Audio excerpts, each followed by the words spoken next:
Okay, here we are, coming at you live, and it's been a year since I did a video, but we wanted to come to you. We have a new location, but again, this is just, hey, just a typical place, a typical place where I live.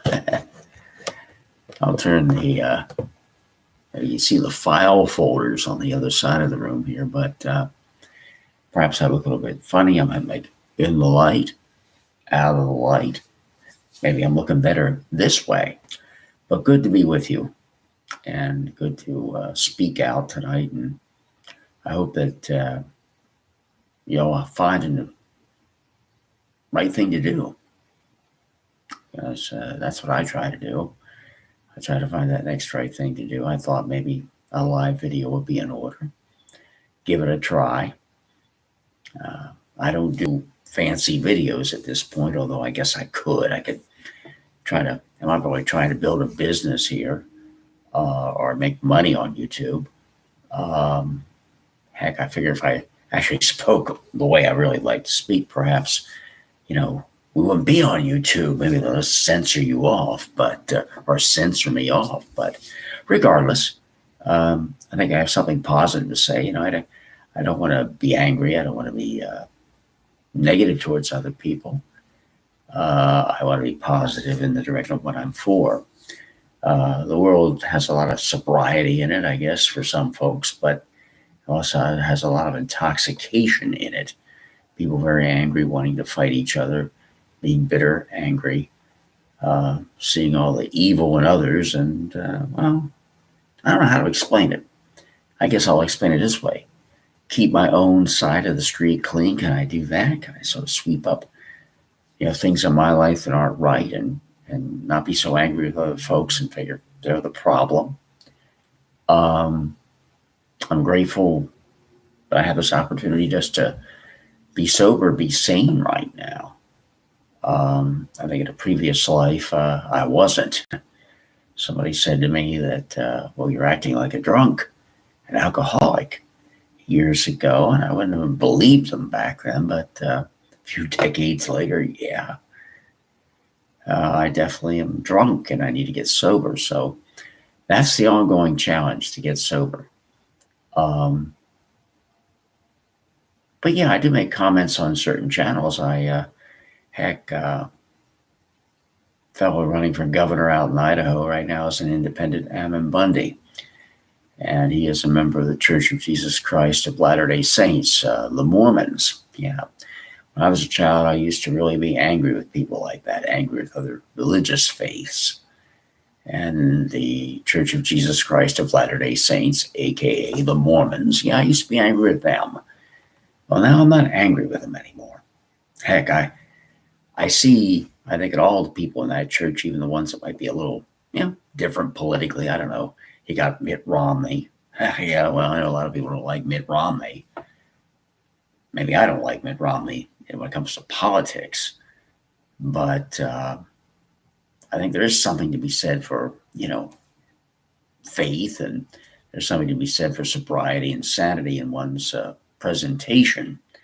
And yes, there's Glenn Beck, also in that same church. And what more can I say? God bless him. That's about the best thing I can say, whether I agree with him on all the politics of the world or not. But yeah, Mr. Bundy. Now, supposedly, according to certain people out there, he's some sort of militant leader, militia leader, extremist. I don't know anything about that. I shouldn't say I don't know anything about that. I do know a lot about it, because I had never saw it.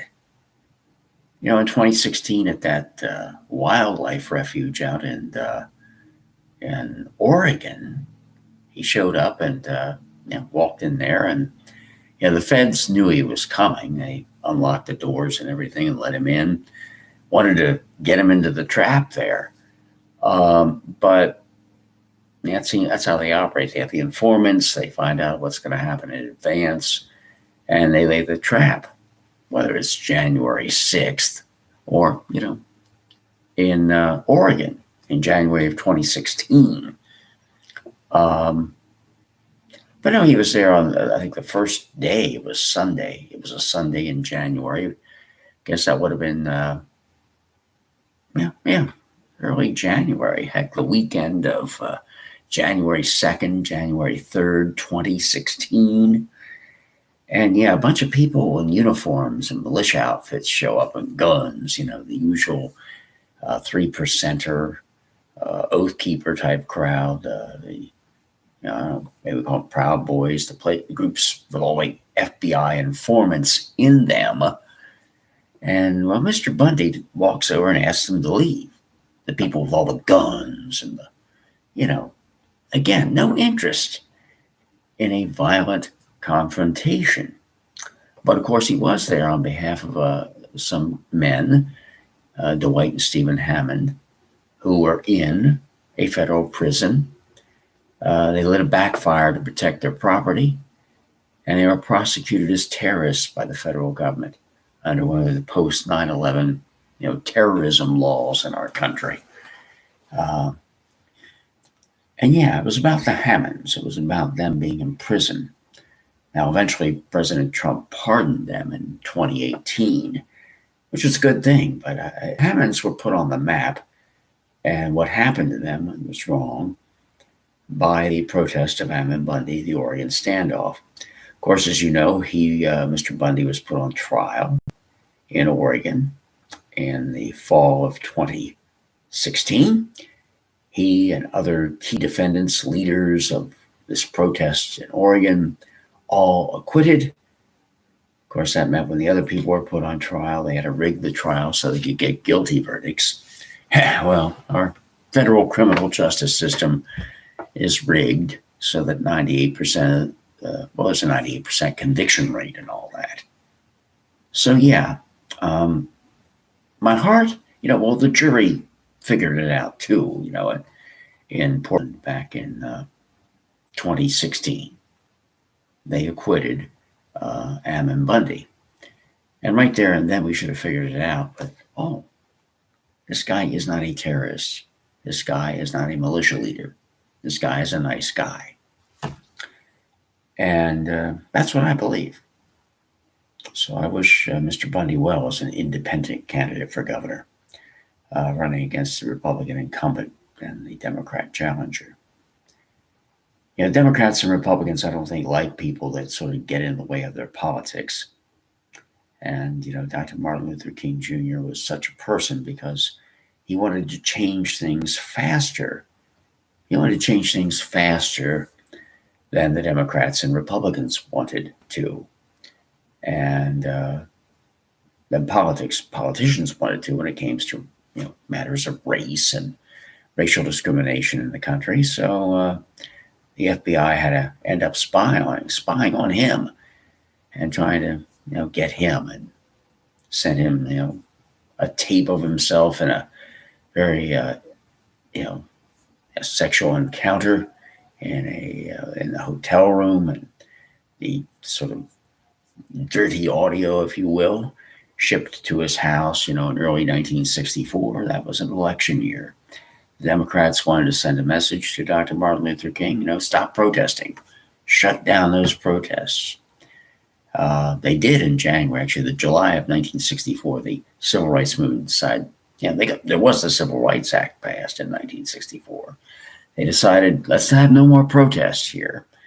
Help President Johnson get reelected. The Democrats, the Republicans want to control, the political system. They want it to go the way they want it to go. So when third parties get involved, like say the Ammon Bundys, the Martin Luther Kings, they always get denounced and then put down and trashed and spied on by the FBI and all that kind of stuff and maligned. That's how I see it. Yes, I'm entitled to my opinion. And, you had a chance to hear it. And it's just a short video.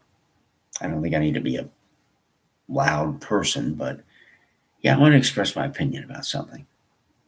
And, the Oregon standoff also, we had Gavin Syme, whose videos I watch, and, God bless him as well. So great to be with you.